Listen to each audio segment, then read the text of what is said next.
और इस वक्त हमारे साथ संजय निषाद जुड़ गए हैं, मंत्री उत्तर प्रदेश के। संजय निषाद जी, सबसे पहले आपका स्वागत है इंडिया न्यूज में।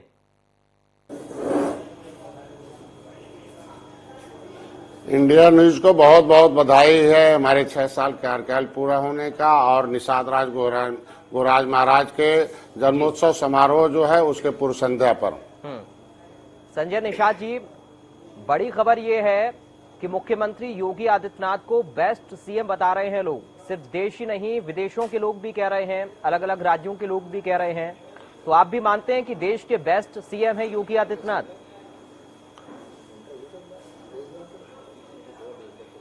हम लोगों के पूजनीय हैं और हम लोगों के मार्गदर्शक हैं और हम लोगों के एक गार्जियन हैं और दुनिया के बेस्ट सीएम आएंगे।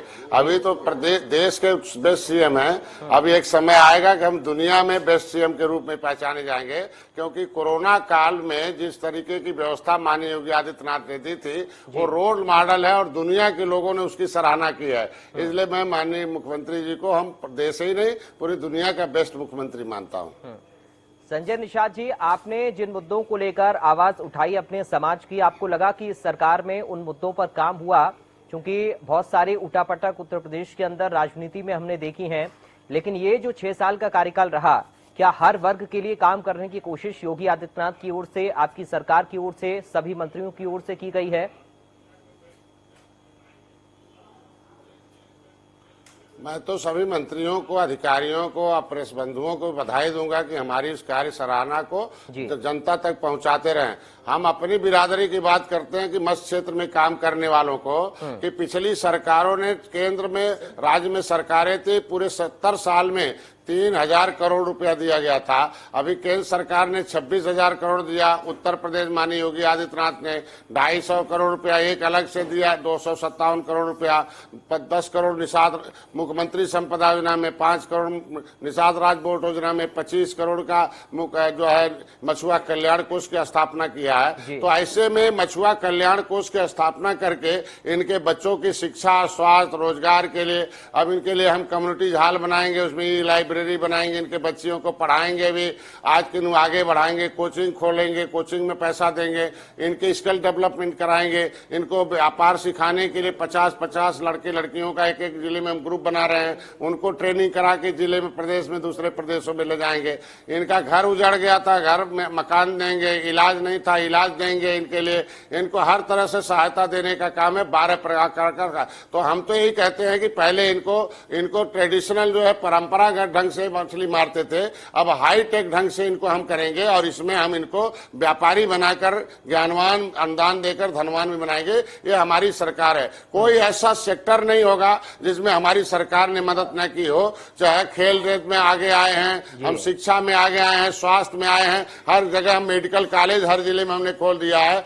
यही हमने कहा ना कि उत्तर प्रदेश से माफिया आउट हो गए हैं और इन्वेस्ट जो है इन हो गया है। ये बहुत बड़ी उपलब्धि है कि पहले global influencer summit Uttar Pradesh में नहीं हो पाते थे, वो दूसरे प्रदेशों में आते थे। व्यापारियों से पूछा जाता क्यों, कहें वहां दंगा होता, वहां माफिया है, कौन जाएगा, कौन पैसा ला। आज के उत्तर प्रदेश को गुड गवर्नेंस, जीरो टॉलरेंस की वजह से पूरे देश के लोग आकर ग्लोबल इन्वेस्टर समिट में अपना एमओयू साइन किया और धीरे धीरे काम हो रहा।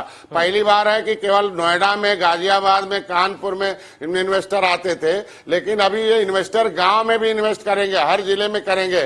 कोई ऐसा जिला नहीं बाकी है जिसमें हमारा इन्वेस्टमेंट न हो। मैं प्रभारी मंत्री हूँ बहराइच का, लेकिन बहराइच सबसे उपेक्षित जिला था, लेकिन वहां 17 प्रकार का एमओयू साइन हुआ 4,884 करोड़ का। तो ऐसे कह रहे हैं कि हर प्रदेशों में, हर क्षेत्रों में कोई ऐसा सेक्टर नहीं बचा होगा जिसमें हमने, कोई ऐसा वर्ग नहीं होगा जिसको हम लोगों ने साधा न हो, जिसको हमने मदद न की हो, और उसमें हम लोगों को विकास की मुख्यधारा में जोड़ने का काम है। इसलिए हम अपनी सरकार को, अपने अधिकारियों को, माननीय योगी जी को, माननीय मोदी जी को मैं बधाई दूंगा। और हम तो 1 साल से मंत्री हैं, 1 साल से जिस तरीके से हमने अपने मत्स्य मंत्रालय को, उपेक्षित मंत्रालय था, मैंने उसे अपेक्षित कर दिया है। पहले 5000 लोग हमारे यहाँ आते थे सहायता मांगने के लिए, अब अभी 85,000 लोगों ने फार्म डाला है हमारे यहाँ व्यापार करने के लिए। तो ये हमारे लिए उपलब्धि है कि आज के दिन में हमारे से जुड़ रहे हैं लोग और हमारा साथ देकर आगे बढ़ा रहे हैं। कल 26 तारीख आप देख लीजिए, निषाद राज का किला है। कभी त्रेता में भगवान राम और निषाद राज दोनों इकट्ठे हुए थे, गले मिले थे त्रेता में, तो रावण राज खत्म हुआ था। चैत्र शुक्ल पंचमी को निषाद राज का जन्म है, 4 दिन बाद भगवान राम का जन्म है। तो वहां निषाद राज किले को मंगल बना दिया, जंगल से पर्यटक स्थल घोषित कर दिया। 56 फीट बड़ी मूर्ति लगाकर वहां एक बड़ा पार्क बना रही है। 4 महीने बाद अभी पार्क अधूरा है, माननीय मुख्यमंत्री माननीय नेतृत्व आने की संभावना है और 4 महीने बाद उसका उद्घाटन है। वहां इस बार लाखों की संख्या में लोग आएंगे और पहली बार है 10 साल से मैं उस किले पर जाता हूं, कसम खा के आता हूं और लोगों को यही बताता हूं भाई कि त्रेता में कभी राम राज था, सुख का राज था, तब निषाद राज भगवान राम के हाथ में कलम और सत्ता थी। तो फिर से भगवान राम और निषाद राज के जय श्री राम जय निषाद राज वाले आ गए, फिर से सुख का राज आएगा और उसके लिए आप वोट इकट्ठा करिए। उसके लिए कल निषाद राज के किले पर पूरे प्रदेश के हर जिले से, हर ब्लॉक से, हर सेक्टर से लोग अपने बसों से आ रहे हैं, गाड़ियों से आ रहे हैं और जयवीर सिंह माननीय जयवीर सिंह जो पर्यटक मंत्री हैं, कल उसके जो है उसके मुख्य अतिथि होंगे, मेरी अध्यक्षता होगी। अब कल का विशेष प्रोग्राम है, सुबह 10 बजे से शुरू होगा और 10 बजे रात तक चलेगा। 4 बजे से लेकर 10 बजे रात तक सांस्कृतिक प्रोग्राम होगा, गायन भी होगा, नृत्य भी होगा, वंदना भी होगा, उसमें गाना भी बजेगा, उसमें नाटक भी होगा, चित्रण भी होगा।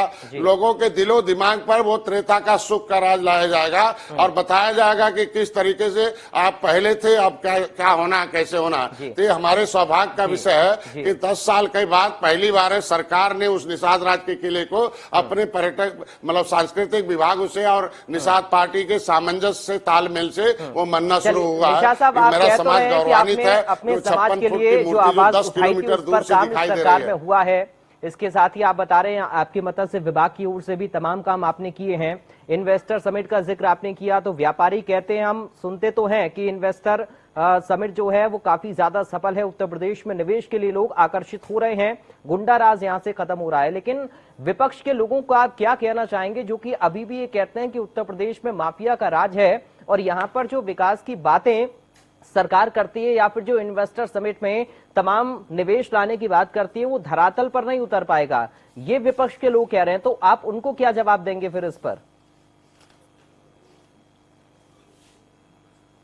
विपक्ष को कहेंगे कि अपने आईने में देखें कि मैं क्या था। जब वो ग्लोबल इन्वेस्टर समिट करते थे विपक्ष के लोग, तो दिल्ली और बम्बई में होता था, पूछा जाता था भाई कि उत्तर प्रदेश में क्यों कहें कोई व्यापारी उत्तर प्रदेश में आने के लिए नहीं तैयार है क्योंकि यहाँ माफिया हैं, यहाँ है। तो आज मेरी सरकार ने एक ही काम किया है कि उत्तर प्रदेश से माफिया को आउट कर दिया है और इन्वेस्टर को इन कर लिया है। ये हमारी बड़ी उपलब्धि है। ये जो कह रहे हैं कि इन्हीं के समय के पाले हुए गुंडे थे, इन्हीं के समय पाले हुए सांसद और विधायक जो माफिया थे, और आज हमारी सरकार में, इनकी सरकार में उन्हें संरक्षण मिलता था और मेरी सरकार में उन्हें सजा मिल रही है। और निश्चित रूप में धन्यवाद दूंगा अपनी सरकार माननीय योगी जी को, मोदी जी को, कि कभी भी कोई भी घटना होती है, निंदा तो होती है, उस पर जांच होती है, जांच होने पर जो भी दोषी पाया जाता है उसे कड़ी से कड़ी कार्रवाई होती है, चाहे कितना बड़ा रसूखदार हो उसे बख्शा नहीं जाता है। और हमारे वहां कोशिश की जाती है कि कोई भी निरपराध आदमी न फंसे, इसके लिए। तो विपक्ष के पास बचा ही क्या है, जनता ने उन्हें अस्वीकार कर दिया है। 30 साल से उन लोगों के हाथ में सत्ता थी। उत्तर प्रदेश को दलितों के नाम पर गुमराह किया गया, पिछड़ों के नाम पर गुमराह किया गया। जैसे मान लीजिए आप पूछिए राहुल जी को कि पिछड़ों को कितना शब्द बोला था, कैसा उन्होंने गाली दिया था, बहुत बड़ा लंबा समय था, लेकिन कभी उन्होंने माफी नहीं मांगा। आज जब सजा हो गई है तो उन्हें पिछड़ों के सामने रो रहे हैं। ये तो है दोहरी नीति हो गई है ना। यहाँ देखिए पिछड़ों के नाम पर 30 साल से सपा की सरकार रही है, 5 बार रही है, लेकिन पिछड़ों के नाम पर एक भी कानून कोई बनाए हो, कोई भी योजना दिए हो, उनके विकास के लिए किए हो, तब विपक्ष का मतलब होता है कि हम अपने समय में क्या क्या बढ़िया बढ़िया काम किए हैं, उसका काम होना चाहिए, उसका नाम बताना चाहिए। लेकिन इन लोगों ने कुछ किया ही नहीं है, तो विरोध के अलावा कौन सा काम बचता है। अब मैं कहता हूं उनका तो दायित्व बनता विरोध करें, लेकिन जनता के विरोध मत करें, क्योंकि जब हम जनता के लिए अच्छा काम कर रहे हैं तो कम से कम समर्थन करें। अच्छे काम का विरोध करेंगे तो जनता वैसे विरोध करेगी, गांव में घुसने नहीं देगी। मैं यही कहता हूं विपक्ष को कि अपने लोगों को जिस काम के लिए अगर आपने राजनीतिक पार्टी बनाई है उसको आगे बढ़ाइए और लोगों के ऊपर दिनों पर कम से कम लोगों के मन में अपना जगह कोशिश करने का रहने की कोशिश। निषाद साहब 2024 अब बहुत नजदीक है, क्या कुछ रणनीति आप लोगों की है? साथ में मिलकर ही चलेंगे और बाकी कुछ और साथी हैं जिनको साथ में ला सकते हैं? क्योंकि आप बता रहे हैं कि विकास तो इस सरकार में हुआ और आगे भी उसी की तैयारी है। 2024 भले ही लोकसभा चुनाव हो, लेकिन उत्तर प्रदेश की भागीदारी सबसे ज्यादा अहम होती है उसमें।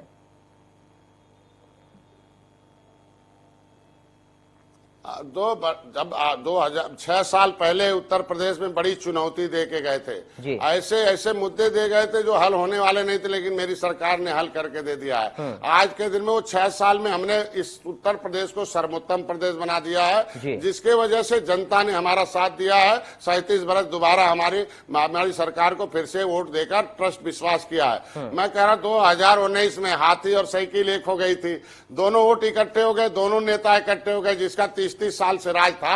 लेकिन डॉक्टर संजय ये मछुआ समुदाय और उत्तर प्रदेश की लगभग सभी जाति सभी धर्म के लोग जो बिना भेदभाव के हमारी सरकार ने उन्हें योजनाओं का लाभ दिया, जो सताए गए थे, इनसे द्वारा शोषित थे, वो सारे लोग इकट्ठे हो गए। तो देखो 2019 में कैसी सरकार बनी, 2022 में सपा बसपा एक हो गई, तब भी हम जीत गए। अब तो अलग अलग लड़ने जा रहे हैं, तो जीत तो इसे सुनिश्चित है। किसके वोट से राजनीति करेगी सपा, किसके वोट के राजनीति करेगी बसपा? जब दोनों लोग मिल के नहीं इकट्ठा होकर कुछ कर पाए, इसके मतलब जनता ने दोनों को अस्वीकार कर दिया है। और भारतीय संस्कृति को के धरोहर को फिर से विरासत को वापस देने वाली अयोध्या मथुरा हो, चाहे प्रयागराज हो, चाहे काशी हो, चाहे जो भी हो, हमारे वहां निषाद राज का किला हो, इसे धरोहर को भारतीय जनता पार्टी लोगों को जनता को उनको दे रही है। और धरोहर के साथ साथ उनका शिक्षा स्वास्थ्य रोजगार कोई ऐसा सेक्टर नहीं बचा होगा। पहले लोग इलाज जाते थे कराने कभी सरकारी अस्पताल में, तो देखिए जैसे नाक बंद के जाना पड़ता था, आज प्राइवेट जैसे हो गया है। पहले हमारे समय में बोरा लेके जाते थे बच्चे प्राइमरी में पढ़ने के लिए, वो बेचारे अपने घर से टाट लेके जाते थे, टाट से जगह साफ करते थे। हमारी सरकार ने टाइल्स लगा दिया टाट के जगह पर, कुर्सी दे दिया है। पहले अंग्रेजी नहीं पढ़ने दिया बेईमानों ने 70 साल से गांव के नागरिकों को। हमारी सरकार ने हर तरह की शिक्षा गांव में दे रही है आज के दिन में। तो इससे क्या चाहिए लोगों को, हम शिक्षा दे रहे हैं। कोरोना जैसे महामारी में अगर हमने उत्तर प्रदेश को हमने संभाला और दुनिया के लोगों ने अगर हमारे कोरोना के मैनेजमेंट को सराहा है, तो ये बहुत बड़ा बात है। जहां एक महामारी आई हो, दुनिया त्राही त्राही मचाई हो, हम उसमें उबर गए हो। और पिछली सरकारों ने क्या किया था कि उत्तर प्रदेश से इतने मजदूर पैदा करने के लिए हमने वोट दिया था। हमारे लोगों ने उत्तर प्रदेश में पिछली सरकारों ने क्या मजदूर पैदा करने के लिए वोट दिया था। ये बम्बई दिल्ली बंगलौर से बेचारे मजदूर जो आ रहे थे, मैं तो बधाई दूंगा मोदी जी योगी जी को कि यही उत्तर प्रदेश में उनका सर्वे किया, जो जिस लायक था छोटा लघु उद्योग दे दिया, उनके लिए हर डिस्ट्रिक्ट वन प्रोडक्ट में ला दिया और धीरे धीरे उनको रोजगार देके उत्तर प्रदेश को सर्वोत्तम बनाने में आ गए। और हर जाति धर्म को बिना भेदभाव के हम योजनाओं को धरातल पर लागू कर रहे हैं। इसलिए जनता की सरकार जनता के द्वार है, इसलिए हम जनता को शुक्रगुजार हैं और सभी का वर्ग का हमारा समर्थन मिल रहा है, ये हम उन्हें धन्यवाद देते हैं। संजय निषाद जी, जनता में किसानों की भूमिका बहुत ज्यादा अहम है और मुख्य मुद्दों की बात करें तो किसानों का मुद्दा भी ज्वलंत मुद्दा रहा है उत्तर प्रदेश में भी। तो किसानों के लिए आपको क्या लग रहा है कि कितना काम इस सरकार में हुआ? क्योंकि समय समय पर किसानों के मुद्दे भी विपक्ष उठाता रहा और अभी किसान एक बार फिर से हुंकार भरने की तैयारी कर रहे हैं। राकेश टिकैत ये कह रहे हैं कि 2019 से भी 2020 से भी बड़ा आंदोलन हम करेंगे, जो हमारा पिछला आंदोलन था उससे भी बड़ा हो सकता है, हमारी मांगों को नहीं माना गया। लेकिन उत्तर प्रदेश की सरकार की अगर मैं बात करूं तो उत्तर प्रदेश के अंदर किसानों के लिए कितनी ज्यादा सहूलियत आपकी नजर में है?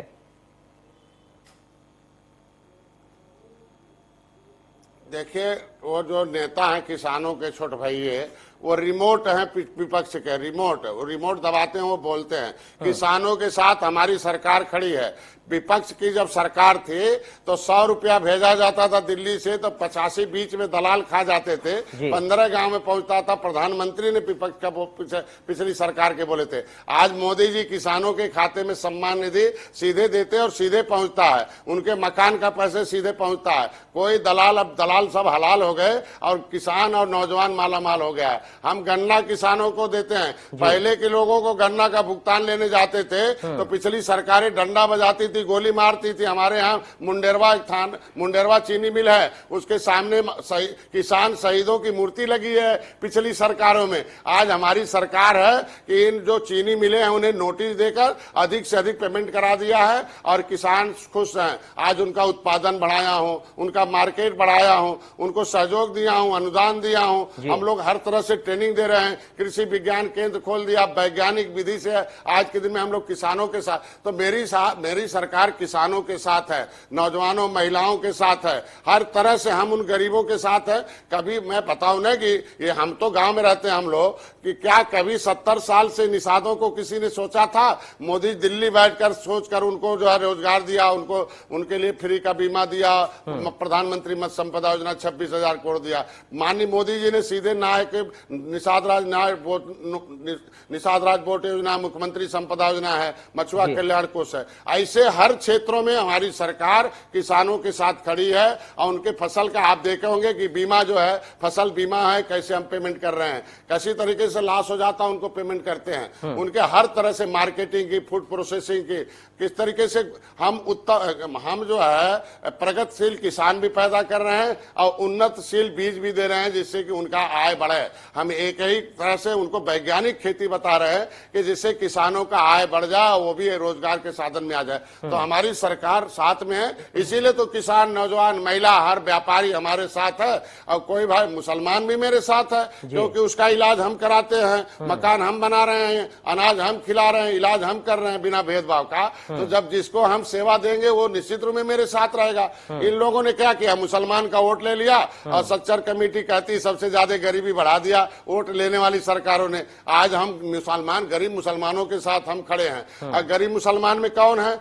अरे जाल बिनने वाले जलाहा है, जलाहा जो होता कपड़ा बिन दे तो जुलाहा हो गया, वो अंसारी हो गया। आज बेचारा गया था पंसारी बनने मुसलमान धर्म करने के लिए, उसे अंसारी बना के देख लीजिए किस तरीके से जो है कहां से कहां पहुंचा दिया। लेकिन आज हमारे गरीब, हमारी सरकार है, हथकरघा उद्योग को है, हर तरह से बढ़ावा है, अल्पसंख्यक आयोग में उनको सहायता, उनके बच्चों को मदरसे में विज्ञान पढ़ाना है, एकेडमिक शिक्षा पढ़ाना है, उनके बच्चों को भी आगे से शिक्षा, स्वास्थ्य, रोजगार में लाना है। तो ये सारी सरकार हमारी कर रही है, इसलिए हर वर्ग के लोग मेरे साथ हैं। इसलिए 2024 हम लोग पुनः जीतेंगे और ऐतिहासिक रूप से जीतेंगे और देख लीजिएगा कोई विपक्ष का नामो निशान नहीं रह जाएगा। संजय निषाद जी, चूंकि हर विभाग में मंत्री की कोई एक महत्वपूर्ण योजना होती है, आप किस योजना पर फोकस कर काम कर रहे हैं जो आने वाले वक्त में आपसे, आपके विभाग से जुड़े हुए लोगों के लिए बहुत ज्यादा फायदेमंद साबित हो और उत्तर प्रदेश के विकास में अपना योगदान दे, उत्तर प्रदेश की इकोनॉमी को बढ़ाने में अपना योगदान दे?